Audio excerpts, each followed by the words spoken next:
మీ మోకాల నొప్పులకు ఎటువంటి సర్జరీ లేకుండా ఎపియాన్ పెయిన్ క్లినిక్ అందిస్తున్న అత్యాధునిక చికిత్స.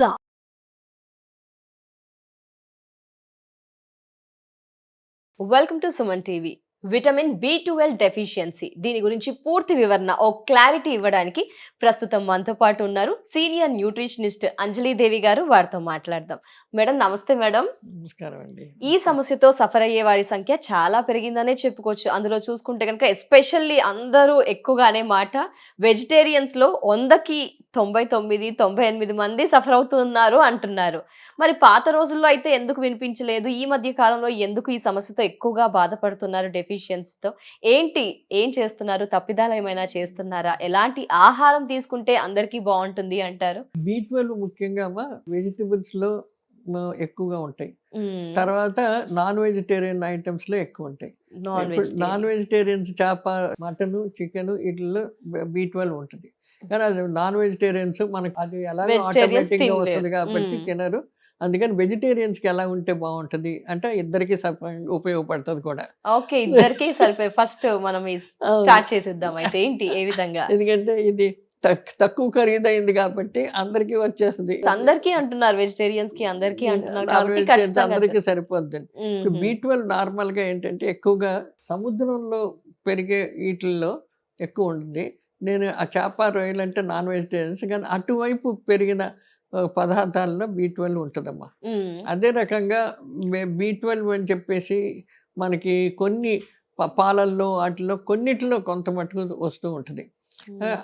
అందుకని అది జాగ్రత్తగా ఒక సమతులిత ఆహారం ఎప్పుడైతే తీసుకుంటారో, ఆకుకూరలు, తర్వాత పళ్ళల్లో కూడా దొరుకుద్ది. ఇలాంటివన్నీ తీసుకుని ఉంటే B12 మనకు కావాల్సినంత తీసుకుంటున్నాము అయినా వస్తుంది అని కేసెస్ ఎక్కువగా వినిపిస్తున్నాయి కదమ్మా. తీసుకుంటున్నాము అయినా అంటే తీసుకునే పద్ధతి నేను చెప్పాను కదా. B కాంప్లెక్స్ అది ఏంటంటే అన్ని నీటిలో కరిగే విటమిన్లు. మనం శుభ్రం ముక్కలు కోసేసి శుభ్రం కడుగుతాం.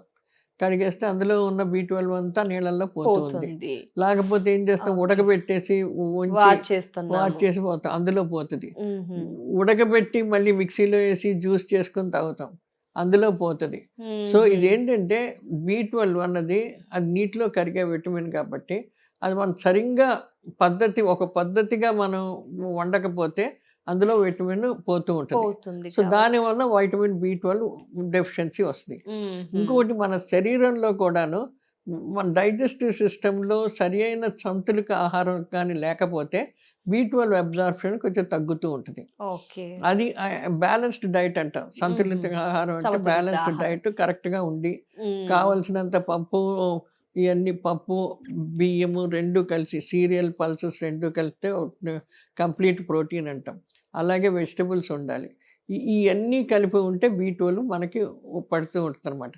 B12గా మనం తీసుకోవాలంటే మటుకు చాలా జాగ్రత్తగాను వెజిటబుల్స్ ఏంటి, ఫ్రూట్స్ ఏంటి, ఈ ఎక్కువ ఎండలో పెట్టకూడదు, గాలిలో పెట్టకూడదు, కట్ చేసి ఓపెన్ చేసి గాలిలో వదిలేయకూడదు. ఈ B12 వెంటనే పోతూ ఉంటుంది. ఆకుకూరలు ముందు రోజు నైటే కట్ చేసి పెట్టుకుంటూ ఉంటారు అందరూ, అది కరెక్ట్ కాదంటారా? అంతే, అది మొత్తం పోతుంది. వేడి నీళ్ళలో ఉడికిచ్చి, పాలక్ పన్నీర్ ఎక్కువగా వేడి నీళ్ళలో ఉడికిచ్చి చేసుకుంటాం, ఐరన్ వస్తుంది అనుకుంటాము, అది ఉండదు. విటమిన్ ఫ్రిడ్జ్ లో పెట్టేస్తే అందులో కూడా పోతూ ఉంటుంది. ఏదైనా కట్ చేసి పెట్టేస్తే B కాంప్లెక్స్ వైటమిన్లు అన్ని నశించిపోతాయమ్మా. అందుకని ఎప్పటికప్పుడు ఫ్రెష్గా కోసేసి ఫ్రెష్గా ఉండాలి. ఇంకోటి ఎక్కువ నీళ్ళల్లో వండి నీళ్లు పారించినా కూడా పోతుంది. తర్వాత కట్ చేసినవి ఉత్తిని అలా వదిలేసి మనం పొద్దున్న కట్ చేసి సాయంకాలం వండుకోవచ్చుకుంటే అందులో కూడా అన్నీ పోతాయి. అదే వైటమిన్ C కూడా దాంతో పాటు అవి కూడా పోతాయి. సో ఇలాగా అది ప్రాబ్లం ఉంది. ఇంకోటి B కాంప్లెక్స్ వైటమిన్ డైజెస్ట్ కావాలంటే సరి అయిన సంతులిత ఆహారం ఉండాలి. తినే పద్ధతి కూడా ఎక్కువ ఉడకబెట్టకుండా చేయకుండా జాగ్రత్తగా వండి తింటూ ఉంటే ఆ B కాంప్లెక్స్ ఒంటికి పడుతూ ఉంటుంది. అందులో B12 పడుతుంది. ఇప్పుడు ఈ B12 ఎప్పుడైతే తక్కువ అవుతుందంటే దాన్ని పెర్నిషియస్ అనీమియా అంటారు. అది మామూలుగా అనీమియా, ఒకటేమో ఐరన్ డెఫిషియన్సీ అనీమియా అంటాం. ఇంకోటి పెర్నిషియస్ అనీమియా అంటే రక్త కణాలు అవి తగ్గిపోతూ ఉంటాయి. లేకపోతే అవి సైజు తగ్గుద్ది, దాని యొక్క షేపులు తగ్గిపోతాయి. దానివల్ల మనిషికి హెమోగ్లోబిన్ డెఫిషియన్సీ వచ్చేస్తుంది. అది ఆ హెమోగ్లోబిన్ వల్ల B12 డెఫిషియన్సీ వస్తుంది.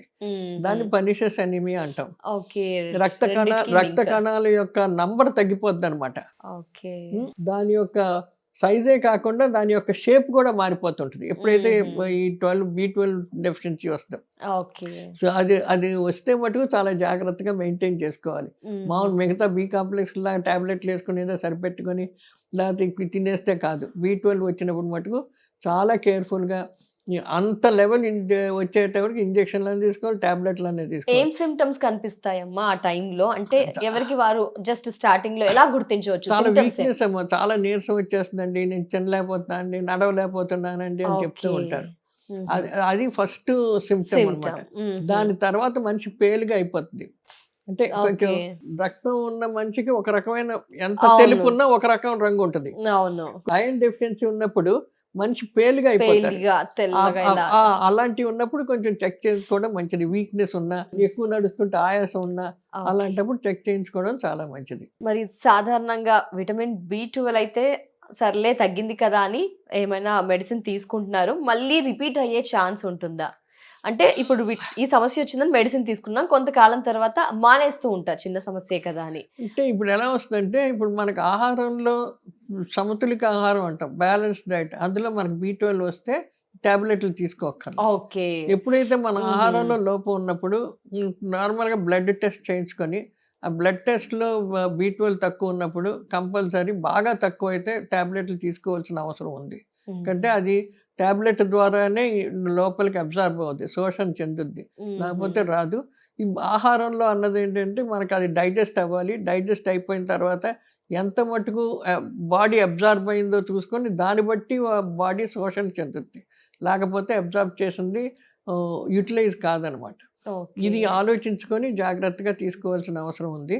B12 కంటిన్యూస్గా వాడినా కూడా ఏమీ కాదు, ఎందుకంటే చాలా మటుకు మనకి తిరిగే దీంట్లో అట్లలో పోతూ ఉంటుంది. ఒక లెవెల్ వచ్చిన తర్వాత మానేసి మళ్ళీ బ్యాలెన్స్ వచ్చిన తర్వాత డైట్ మేనేజ్ చేసుకుంటూ ఉండాలి.